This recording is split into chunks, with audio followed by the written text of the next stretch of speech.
Hello everybody, welcome back to the show. My engineer has despawned.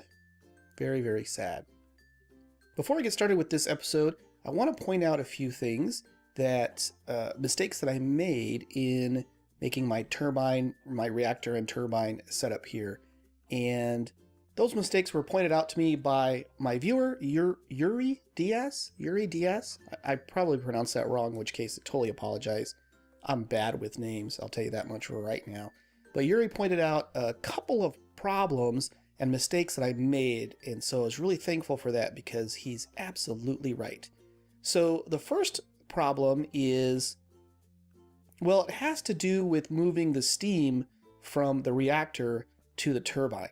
If we go look in the controller here, you'll see that my reactor, let me turn off NEI, my reactor is completely 100% full of steam. Well, it shouldn't be. Basically, this means my reactor is producing steam faster than I'm piping the steam out of the reactor, and that shouldn't be the case. Ideally, the reactor should be producing enough steam, or the steam should be getting piped out of the reactor at the same rate that the reactor creates the steam. And so that bottleneck is being caused by my conduits. So even though I'm using the highest level of conduits that exist, fluid conduits that is, that exist in Ender IO, you can see that that's not the ones I'm using, I don't think. Maybe those are the ones I'm using. Maybe I'm using the wrong conduits. Let me turn on NEI again. I didn't think those were the ones that I made. Okay. The Ender fluid conduits. I'm pretty sure I used the Ender fluid conduit.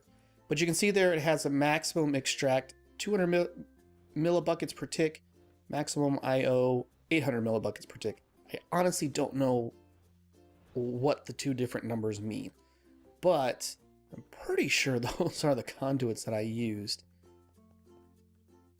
Let me see, where's my fluid conduits? These are my fluid conduits, yes. Take one out. Yeah, I did use them. Okay. Pretty sure I did, but scared myself for a minute there. Put that back on extract. Okay. Anyway, the point is that my reactor is producing more steam than my conduits are taking out of the reactor. And so that means that over here, where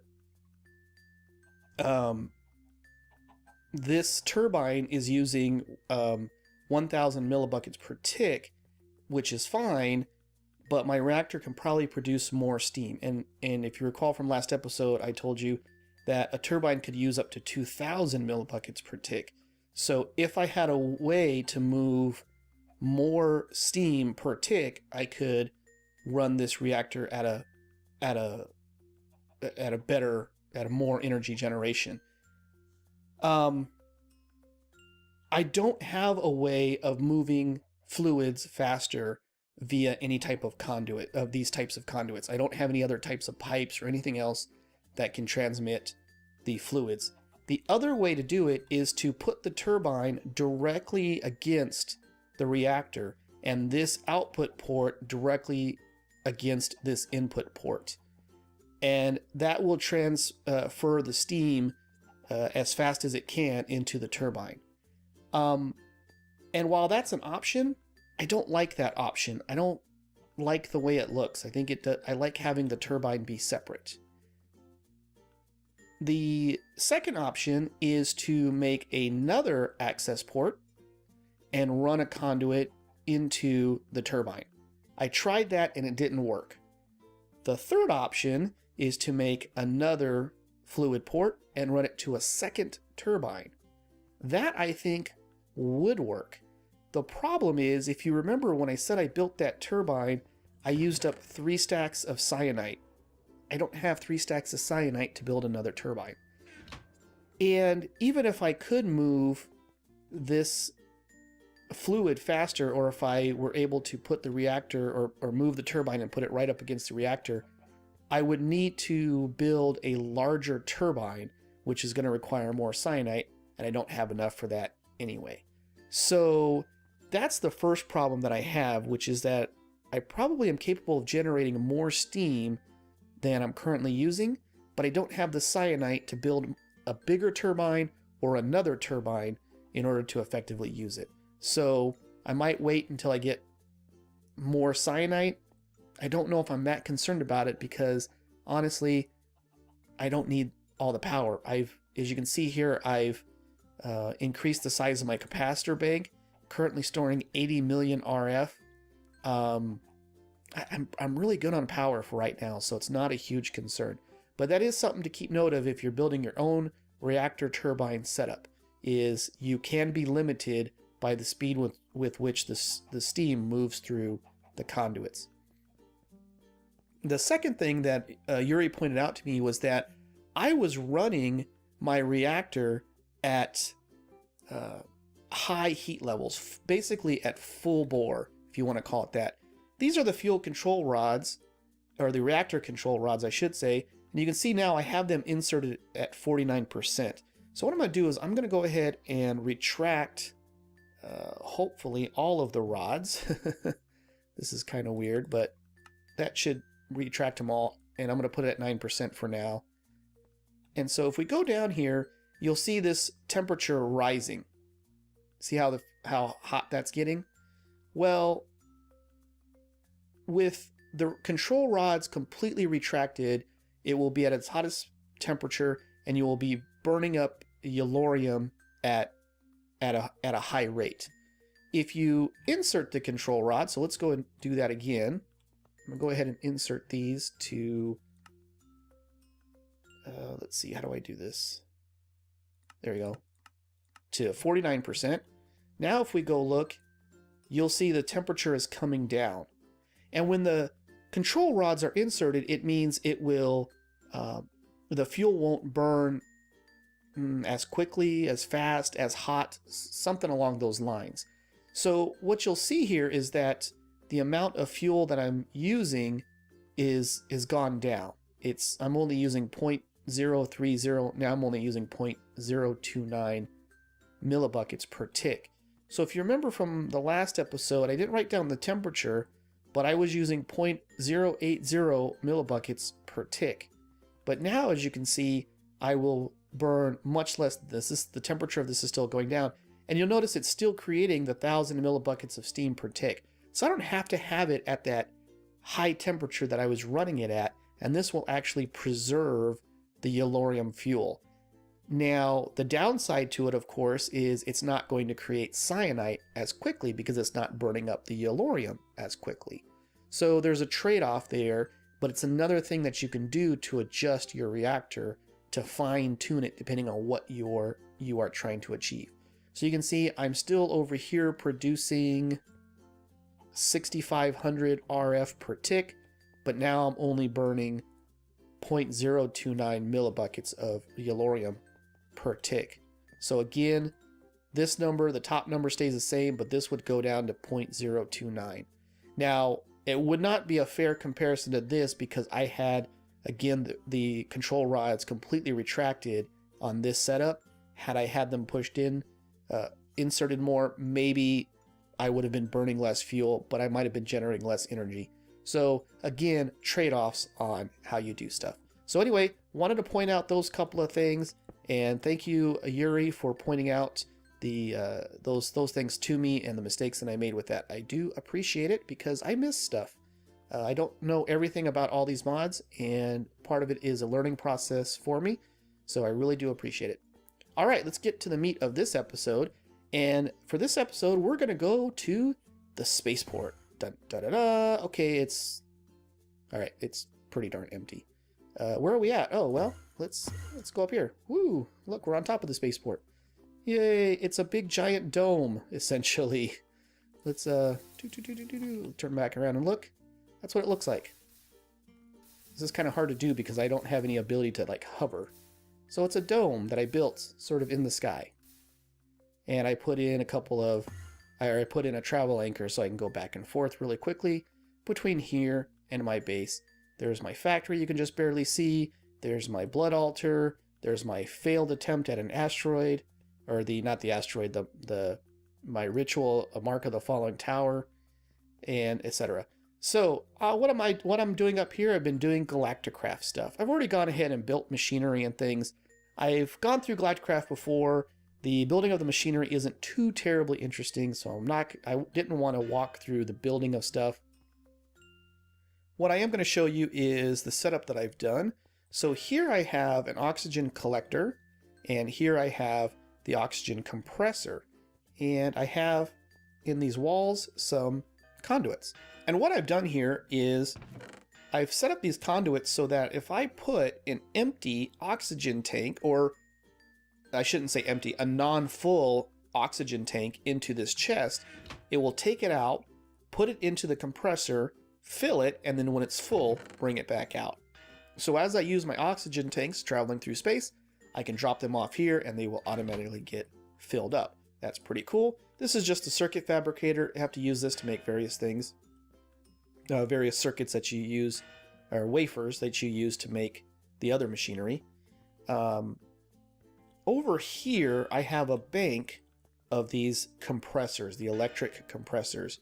And here along this row and up here on top, these are the hoppers from, oh boy, I'm really bad today. These are the hoppers from Pneumaticraft. I can't remember what they're called exactly. The omnidirectional hoppers, there you go. They are not aimed into anything except into conduits. You can see these are not even aimed into anything. The only reason that they're here is that I wanted a way to store, say, compressed copper. But if I use a chest, that's a lot of compressed copper, and I don't need to store that much compressed copper. So I didn't want to. I wanted to use a hopper because it's only got the 5 storage spaces, as opposed to using a chest, which has 27 storage spaces and would store way too much. And I used the omnidirectional hoppers only because, quite frankly, they looked better than the regular hoppers. The regular hoppers just were kind of when I kind of did this setup. Up here, what I'm storing is regular copper, tin. This would be aluminum, but I'm all out of aluminum right now. Iron and coal. And those materials are coming from the base, from the factory, I should say, through this dimensional transceiver, I believe it's called. Oh boy, I don't know why I'm having such a hard time. Dimensional transceiver, yes. So they're coming through there. So from the base, I'm piping up those raw materials, if you will, into those hoppers. And then those hoppers are then feeding into the electric compressor. You can see this one feeds in copper and makes compressed copper. This one feeds in tin, makes compressed tin, which it's currently doing. And this one feeds in the aluminum. Again, I'm a little bit out of aluminum, but I've made a ton of compressed aluminum, so I should be somewhat okay for now in making that. Then what I do is over here, I'm piping compressed copper and compressed tin from these 2 hoppers and turning that into compressed bronze, which is being stored in this hopper. This one is doing compressed iron. You can see it's currently working away. And we should see that, yep, compressed iron going in there. And then here I'm taking the iron and the coal and turning it into compressed steel. So the reason why I did it this way is that I can come over here, I can grab however much compressed copper I need, or compressed aluminum, or compressed steel, whatever it is that I might need, build whatever I need to build with it, and this system will go ahead and automatically refill it with whatever it is. So if I take out compressed bronze, if I take out a stack of compressed bronze, it's going to, produce more compressed bronze from the compressed copper and the tin, and then it will produce more compressed copper and more compressed tin. So basically, I always have a ready supply of those compressed materials. This last one is empty, and this last electric compressor is doing nothing. That is going to be when I'm ready to make, or when I'm ready to make, yes, the compressed meteoric iron. That's what I've set it up to be there for when that's ready. So that's so far my basic, all that I've really done with Galacticraft at this point in time. Now I'm going to work on this part. This, of course, is the refinery, and we use this to turn oil into fuel. And I haven't started with that yet. what I want to find out is whether or not I can use the fluid tank, the pressurized fluid tank, and this is from Ender IO. I want to see if I can use that to hold iron and the fuel. So the first thing I want to do is make a couple of these pressurized fluid tanks. They do require the dark steel, dark iron bars. So let me make rain, rain, rain, rain, rain.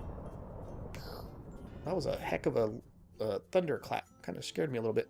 It's actually cool if you go over to this side and look out. You can see the Lycanites monsters. And they're not monsters. I don't know what they're supposed to be, but kind of roaming around down there. It's pretty cool. Anyway, let me go make a couple of those pressurized fluid tanks, and I'll be right back. Okay, I got 2 pressurized fluid tanks. That wasn't hard to make at all. Let's go over here to the setup that I made to create obsidian automatically. This was from a few episodes back, and yeah, this is working out just fine. I have stored a ton of obsidian, and it's probably stopped. No, it's still, looks like it's still making obsidian. I might have a problem when it overflows, but I've got a ton of obsidian, so I'm doing well there. So I've got plenty of the dark steel. Is it nighttime? It's not. Of course, it's the middle of the day. Now, in order to pick up the oil for Galacticraft, I need to make one of these, the portable oil extractor. Oh, I forgot about these oil canisters and the fuel canisters. Well, anyway, I need to make one of these portable oil extractors. 3 bronze, 2 compressed steel, and a redstone. That should be easy enough. Let's go over here. So I need 3 compressed bronze, 3, and 2 compressed steel. I've already got redstone in my inventory. And where did it go? There it is. Boom. Portable oil extractor. Cool. So now I've got to find out whether or not I can put oil into one of these pressurized fluid tanks. I really don't feel like doing that while it's raining, especially since it's a thunderstorm. It's not even just raining, it's a thunderstorm. Sky goes red, sky goes blue. Sky goes red, sky goes blue. Sky goes red, sky goes blue. Very strange. Do do do do do do do do do do do do do do do do do do do do. Okay, it's morning. Alright, the rain is gone. Let's go back up to the spaceport. Now, I did some searching, and I believe that I found some oil off in this direction. So we teleport out and fly using a combination of Ender IO and blood magic to accomplish that. So we'll go over here. I should have a gigantic pillar. There it is. Whoop. Yes, this is my very unscientific way of knowing where I'm supposed to go. And straight down. Boop. There we are. Huh. I wonder why I left. That's unusual. Usually I don't leave water like that. Let me go ahead and take care of this water real quick. Okay, so let's go ahead and put down a fluid tank, pressurized fluid tank. And then we use this oil extractor to, I think I right click on it. I thought I right clicked on it.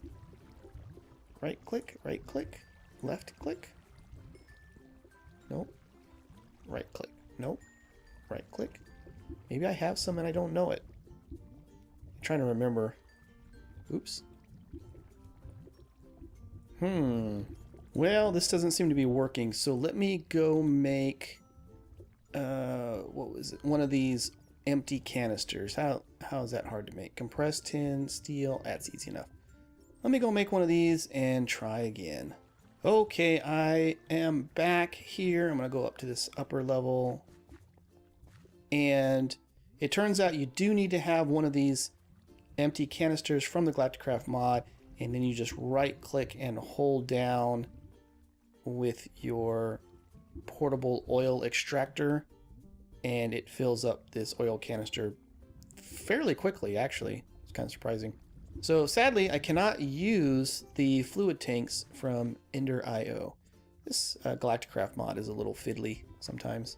So anyway, I've got some oil. Probably going to need more than that. Oh, brother. Anyway, let me finish collecting some oil and doing some other... Oh, well, let me go put this in the refinery and see if I can store the fuel in in the Ender IO tanks. All right, so I think I just take this filled oil canister and put it in there. Sure enough, it is being converted into fuel. All right. So the question is, if I have a fluid tank and put it next to it, well, it's not filling up with fuel. Let me get some fluid conduit from here. Where are you at? There you are. So let's try putting this here and something like that. And then tell this to extract automatically. Okay. Well, that part seems to work. So I can store fuel in the in the Ender IO fluid tanks. Okay, back here at the oil, I've discovered that these canisters do work somewhat like buckets in a certain sense. So anyway, holding down right click with the portable oil extractor will fill up the canister, and then I can go to my tank and put this in and it will dump it in here. So this will allow me to grab 32 buckets of oil without having to make more canisters and going back and forth.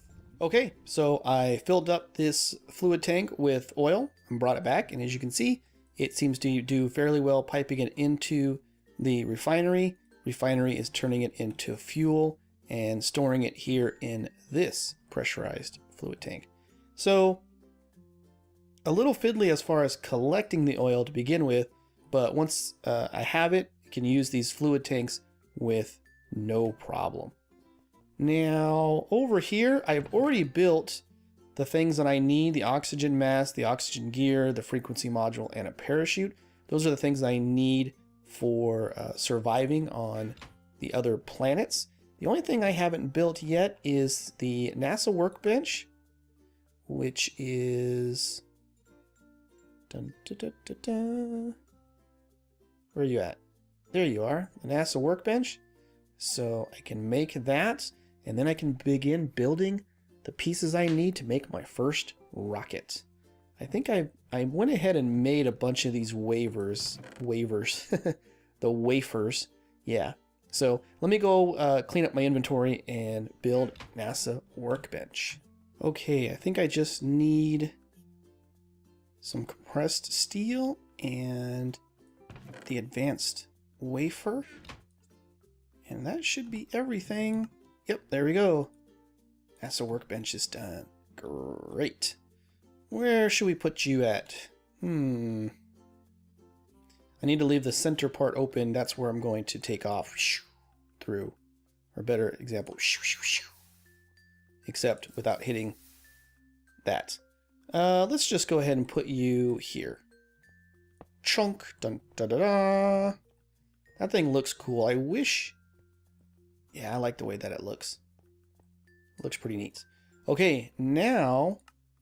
Let's see. I don't have any schematics yet, so I'm going to have to build this Tier 1 rocket, which I do not remember how to make. I know I need a nose cone. Let's see. Let's look through the parts here.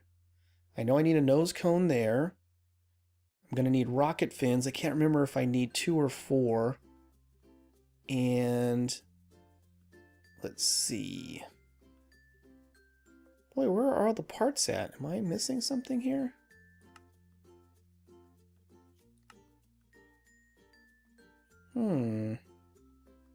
Oh, NEI, to the rescue. Thank you, NEI.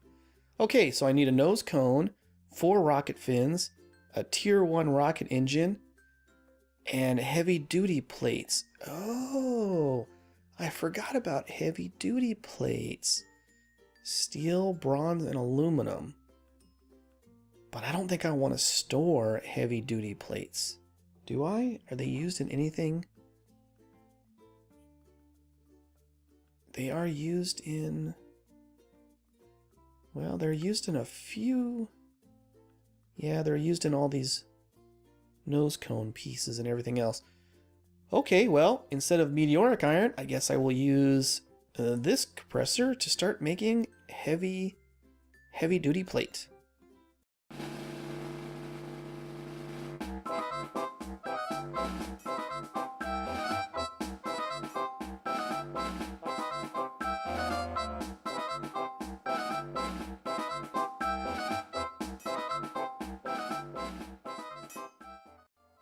So, you know what the problem is with a mute button on your microphone?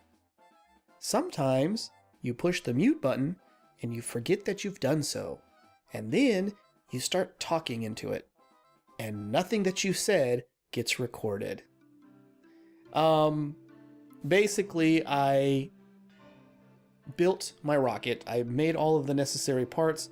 I put them into the NASA workbench, and it built my Tier 1 rocket. And as you can also see, I've got my launch pad down, I've got my fuel loader here, and I've already confirmed that it has loaded up with fuel, which is good. So the rocket is ready. I will be able to go. That's going to do it for this episode. In the next episode, I will finally be on my way to space to start my revenge. Thanks for joining me. Please leave me a comment, tell me what you think, and I'll see you next time.